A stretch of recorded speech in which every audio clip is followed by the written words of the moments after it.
은혜와 평강이 여러분의 심령 그리고 여러분의 가정, 여러분의 사업 위에 더 충만하시기를 축복합니다. 옛날 어떤 마을에 대도시로 떠나는 젊은이가 있었습니다.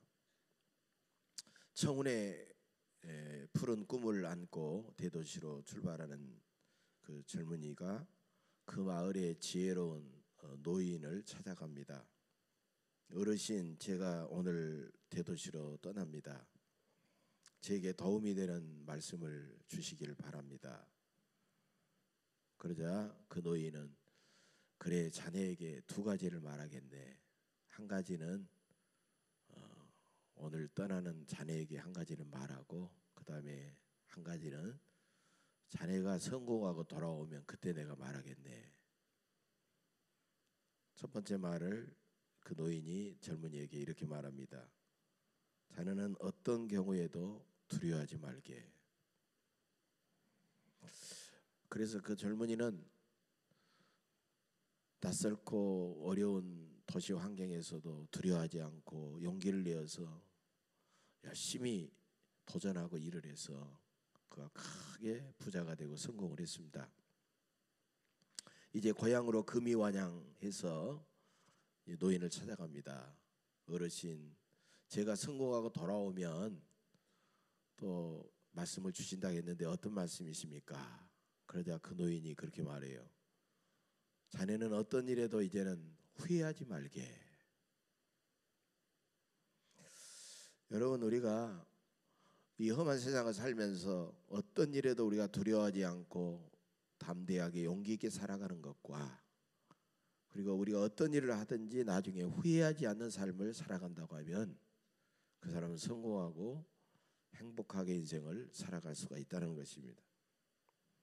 우리가 전혀 낯선 곳을 찾아가거나 또 전혀 해보지 않는 새로운 일을 도전할 때 막연한 불안감과 두려움을 느끼게 될 것입니다.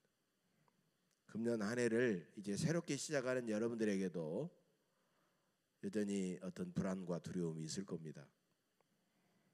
오늘 여호수아에 등장한 여호수아도 모세의 후계자로서 가나안 정복 전쟁을 앞에 두고 대단히 불안하고 두려움이 컸을 겁니다. 하나님은 그런 여호수아의 마음을 다 알고 계셨어요. 그래서 너는 두려워하지 말고 담대하라. 내가 반드시 너와 함께 있을 것이다 라고 하나님께서 위로하시고 약속하셨습니다. 여러분, 오늘 이 하나님의 이 약속은 우리에게 주시는 약속으로 믿으십니까?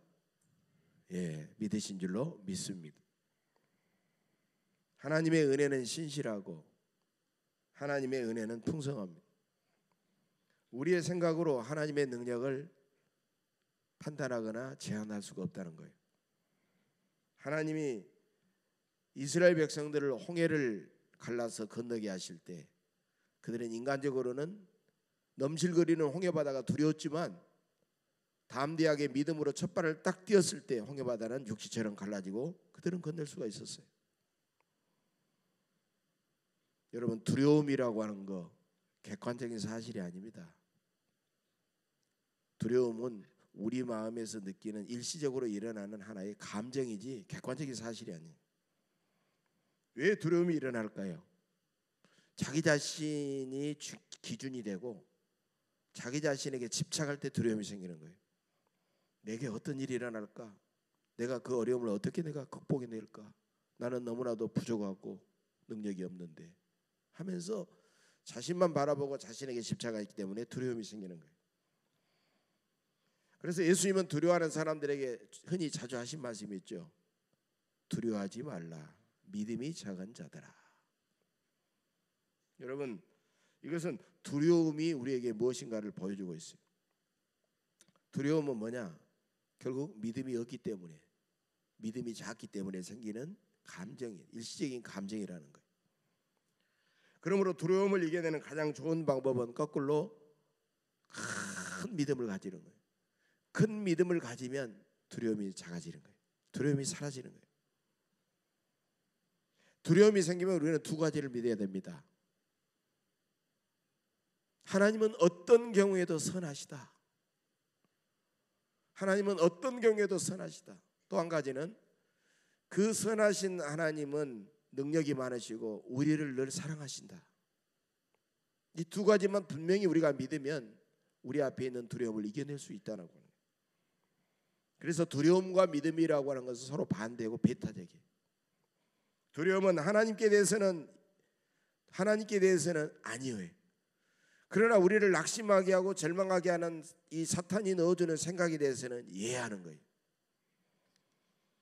믿음은 반대로요. 믿음은 하나님에 대해서는 이해하는 거예요. 그리고 우리를 낙심하게 하고 절망하게 하는 사탄에 대해서는 안녕하는 것이 바로 믿음이라는 거예요. 그래서 믿음의 시작은 두려움의 끝이요, 두려움의 시작은 믿음의 끝이다라는 것입니다. 그래서 두려움을 내쫓는 가장 강력한 것은 바로 살아계신 전능하신 하나님을 믿는 큰 믿음이라는 겁니다. 그런데 여호수아를 보면 하나님은 여호수아에게 두려워하지 말라고 말씀하신 다음에 약속의 말씀을 주셨어요. 7절에 봅시다. 오직 강하고 극히 담대하여 나의 종 모세가 내게 명령한 그 율법을 다 지켜 행하고 우로나 좌우로나 치우치지 말라. 다시 말하면 두려움의 반대는 믿음이고 그 믿음은 하나님의 변함없는 약속을 믿는 것이다 라는 거예요. 여러분, 기도하다가 뭔가 이렇게 마음에 느낌이 오고 뭔가 음성이 들렸는데 사라져버리면 뭐가 나타난 것 같은데 하고요, 사람들이 방황하는 거예요. 그러니까 변함없는 그 말씀을 그들에게 주신 거예요. 그래서 믿음의 사람은 말씀을 굳게 믿고 나아갈 때 하나님이 함께 하심을 믿고 이겨낼 수 있는 거예요. 믿음의 사람은 약속의 말씀을 붙들고 담대하게 도전합니다. 믿음의 사람은 도전하기 전에 실패를 생각하지 않습니다. 믿음의 사람들은 응답받기 전에 결정하지 않습니다. 기독교가 세상의 많은 종교들과 다른 점이 뭐가 있느냐? 여러분, 그리스도인은 살아계신 창조주 하나님을 믿습니다. 어제나 오늘이라 영원토록 동일하신 예수 그리스도를 믿습니다. 지금도 우리 안에서 역사하시는 성령님을 믿습니다. 이게 그리스도인과 다른 종교와의 차이점이에요. 그러므로 우리는 믿음으로써 살아계신 하나님의 위대한 권능에 늘 접속되어 있는 사람들이다라는 거예요. 우리가 기도로 말씀으로 늘 하나님과 전능하신 하나님과 접속되어 있는 사람들이라는 것입니다. 오늘 마가복음 본문에도 그걸 보여주고 있습니다. 예수님이 일행이 갈릴리 바다 건너편으로 가던 도중 큰 광풍이 일어났어요. 막 물결이 치니까 물이 막 배로 들어가지고 물이 막 배에 가득하게 됐어요. 그런데 예수님은 하필이면 그때 주무시고 계셨어요. 그래서 제자들이 막 두려워가지고 예수님을 깨웠고 예수님께서 잠에서 깨어나서 바람을 향하여 풍랑을 향하여 잠잠하라 그렇게 명령하셔서 잔잔하게 하셨습니다. 여러분, 갈릴리 바다는요, 지리적인 특성 때문에요, 언제 광풍이 불어올지 몰라가지고 예측할 수가 없는 거예요. 갈릴리 바다에는요 일기예보가 필요가 없는 거예요. 우리 오늘날 일기예보 보세요. 얼마나 정확합니까? 그래서 막 이 구름이 어느 방향에서 와가지고 비올 확률이 얼마고 또 뭐 얼마 몇 미리까지 온 것까지 거의 막 한 이틀 3일 후까지 다 맞추잖아요. 그런데 갈릴리 바다는 예측할 수가 없는 거예요. 인생의 풍랑은 항해 기술이 뛰어난 사람들에게도 찾아오는데 그 갈릴리 바다를 지금 예수님을 모시고 가는 제자들은 어부 출신들이잖아요. 아무리 그들이 배를 잘 이렇게 통제할 수 있는 사람들이라도 일기예보가 불규칙 안 되는데 어떻게 할 수가 없는 거예요. 여러분, 이것이 바로 인생의 바다를 걸어가는 우리들의 모습과도 동일하다는 것입니다. 감기 한번 안 걸리고 건강하던 사람이 어느 날 갑자기 무거운 질병이 찾아오는 거예요. 경험 많고 지식이 많고 배경도 좋은 사람이 사업을 하면 다 성공을 했지만 어느 날 갑자기 실패하는 겁니다. 오랜 연륜의 신앙생활을 해오고 지식도 많이 알고 기도도 많이 하는 사람이 갑자기 무서운 시험에 빠져가지고 실패하는 사람이 많아요. 제자들은 요나처럼 불순종하다가 하나님의 말씀에 불순종하다가 풍랑을 만난 게 아니에요. 예수님을 모시고 가면서도 그들은 풍랑을 만났다는 것입니다. 그런데 예수님은 그 풍랑 속에서도 주무셨어요. 하나님은 우리가 겪은 고통과 슬픔과 어려운 문제 속에서 주님은 왠지 주무시는 것 같고 우리의 그 고통과 슬픔에 무관심한 것처럼 느껴질 때가 많이 있다는 것입니다. 우리가 부르짖어도 때로는 응답하지 않습니다. 그러면 많은 사람들은 인생은 고통의 바다구나 하면서 절망하게 된다는 것입니다. 그래서 많은 사람들은 오래전부터 인류는 우리가 인생을 살면서 평안하기를 구하는 거예요. 평안을 구하는 것이 인류의 공통적인 관심사라는 것입니다. 어떤 사람은 지식이 평안을 준다고 믿고 열심히 공부합니다. 어떤 사람은 돈이 많으면 평안하다고 생각하고 열심히 돈을 벌려고 애를 씁니다. 또 권력이 평안을 가져다 준다고 어떻게 하든지 권력을 잡으려고 애를 씁니다.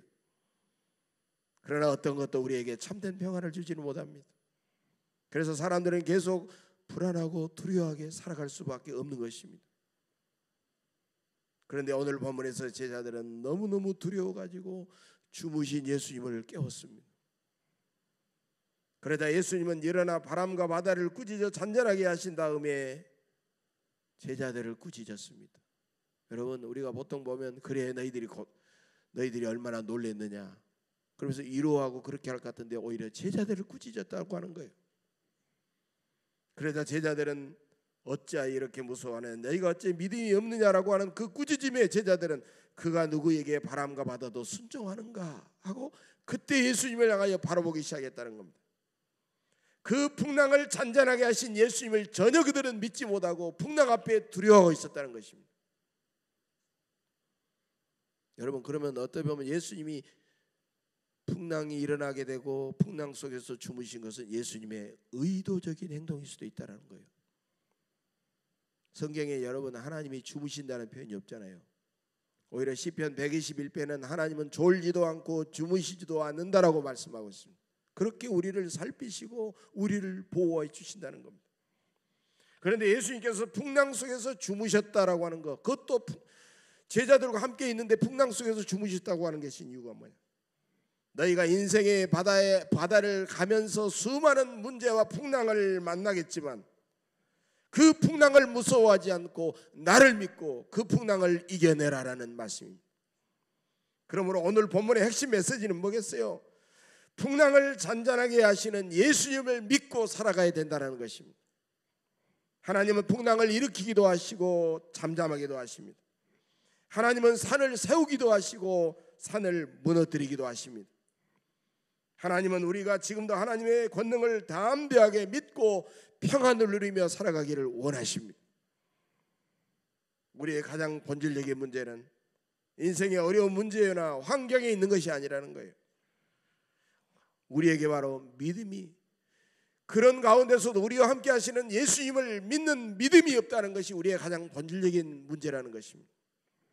그렇다면 우리는 주여 풍랑을 꾸짖어 주소서, 주여 우리 앞에 있는 모든 문제를 없애 주소서라고 기도할 것이 아니라 주여 어떤 풍랑 속에서도 하나님을 믿고 평안하게 하소서, 어떤 고난 속에서도 하나님을 믿는 큰 믿음을 주옵소서.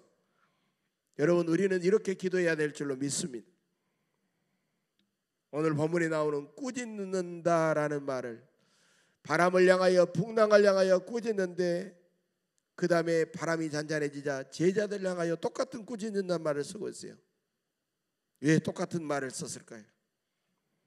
사탄은 풍랑 속에 있지 않고 두려워하는 너희들의 마음 속에 있다라는 것을 말하는 것입니다. 인생의 근본적인 문제는 환경이 아니고 그 인생 앞에 다가오는 문제에 있는 것이 아니라 그 사람의 마음 속에 있는 두려움이라는 것입니다.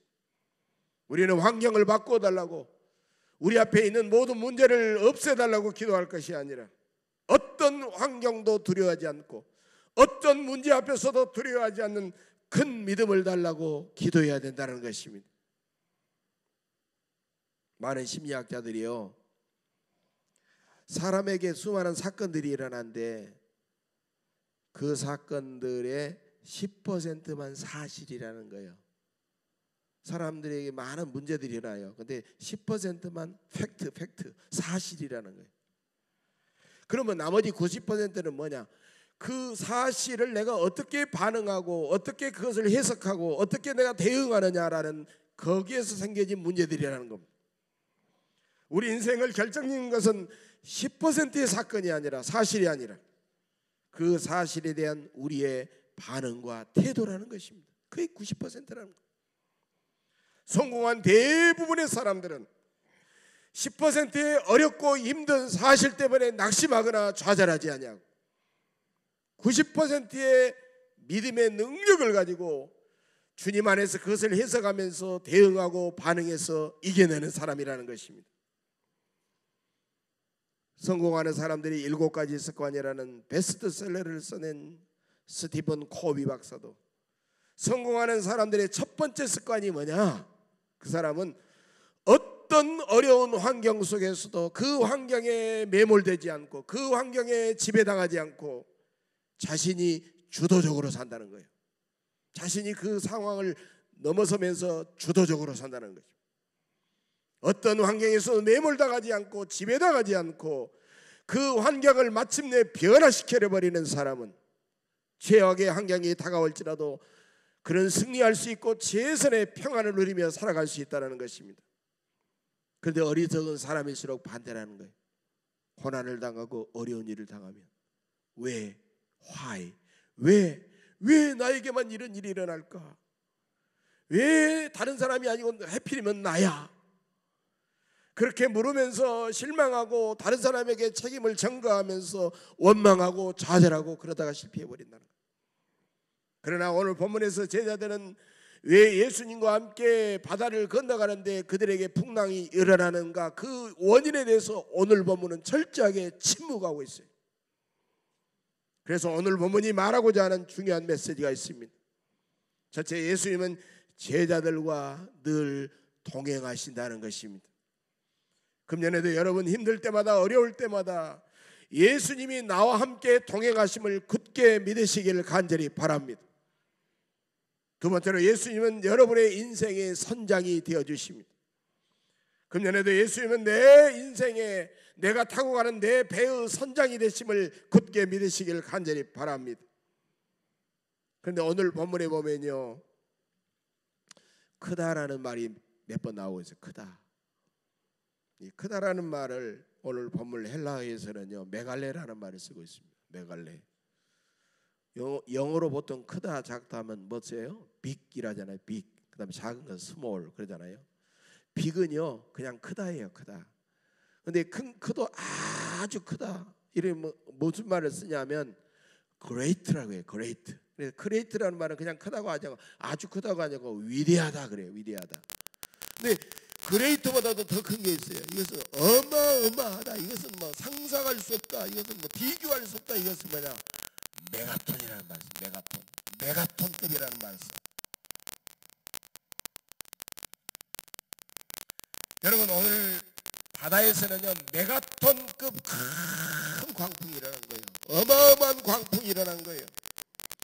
그걸 본 제자들은요 메가톤급 두려움을 느낀 거예요. 어마어마한 두려움을 느낀 거예요.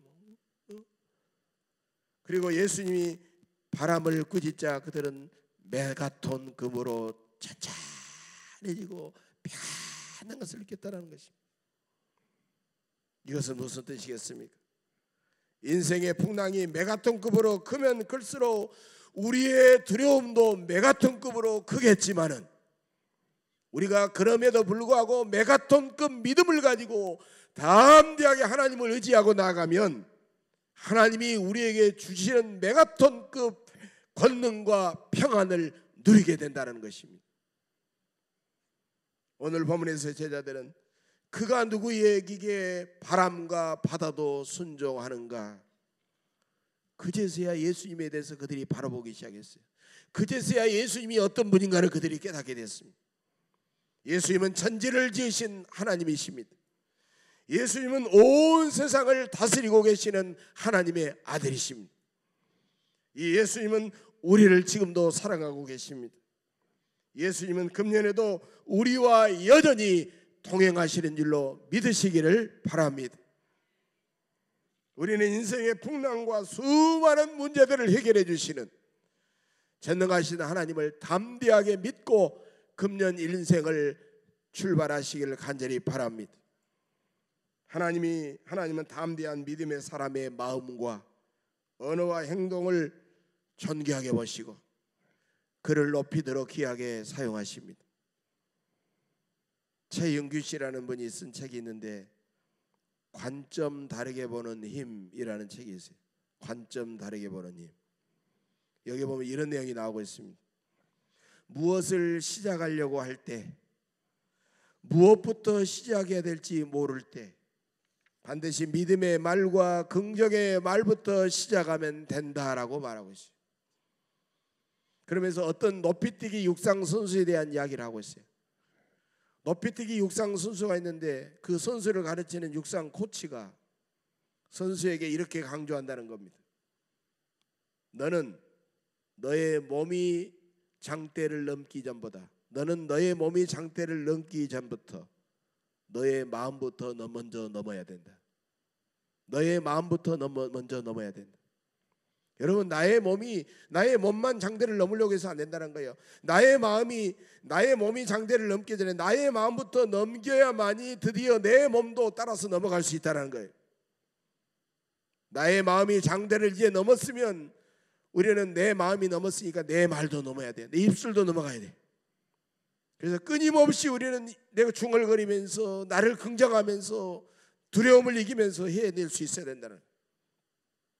역사상 가장 위대한 헤비급 선수 하면 무하마드 알리를 들 수 있어요. 무하마드 알리는요 회교도인이에요. 그럼에도 불구하고 그는 나는 반드시 이길 것이다, 나는 반드시 이길 것이다라고 계속 떠벌렸어요. 그래서 떠벌리라자, 떠벌리. 얼마나 떠벌렸는가. 그런데 떠벌리기만 하고 끝난 게 아니에요. 떠벌리면서 계속 이겼어요. 계속 이겼어요.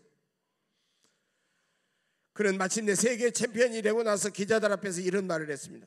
내가 세계 챔피언이 된 원인의 절반은 내 복싱 실력이고 절반은 내 말의 힘이다, 이렇게 말했어요. 여러분, 긍정의 마음에서 긍정의 말이 나오고 긍정의 말 속에서 긍정을, 두려움을 이겨내는 놀라운 능력이 나오는 줄로 믿습니다. 그리스도인에게 긍정의 마음이 뭐겠어요? 그리스도인에게서 긍정의 마음은 전능하신 살아계신 하나님을 의지하는 담대한 믿음인 줄로 믿습니다.